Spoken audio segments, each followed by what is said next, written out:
2001 March 10 അമേരിക്കയിൽ Louisiana എന്ന പ്രദേശത്ത് ഒരു പെൺകുട്ടി ജനിക്കുന്നു. ആ കുട്ടി 3 വയസ്സിൽ തന്നെ ആകാശത്തേക്ക് നോക്കി സ്വപ്നം കാണാൻ തുടങ്ങിയിരുന്നു. ആ സ്വപ്നം എത്തിയത് മാൾസ് എന്ന ഗ്രഹത്തിലേക്ക്.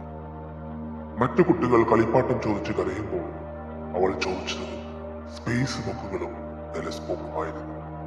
7 വയസ്സായപ്പോൾ അവൾ തീരുമാനിച്ചു, ഞാനൊരു ദിവസം മാൾസിലേക്ക് പോകും. ആ കുട്ടിയുടെ ദൃഢനിശ്ചയം കൊണ്ടെത്തിച്ചത് നാസയുടെ സ്പേസ് ക്യാമ്പിലേക്കായിരുന്നു. ലോകത്തെ എല്ലാ നാസ സ്പേസ് ക്യാമ്പിലും പങ്കെടുത്ത ഏറ്റവും പ്രായം കുറഞ്ഞ ഒരു വ്യക്തിയായി അവൾ മാറി.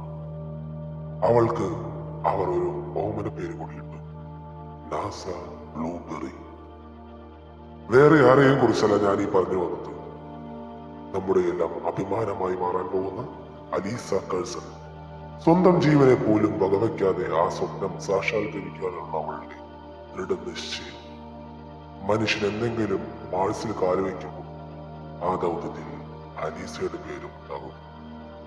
സ്വപ്നങ്ങൾ ചെറുതല്ല, നമ്മൾ ചെറുതായി ചിന്തിക്കുന്നതാണ് പ്രശ്നം.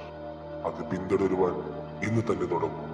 കാരണം നക്ഷത്രങ്ങൾ പോലും നിങ്ങളുടെ കൈവശമാകാം.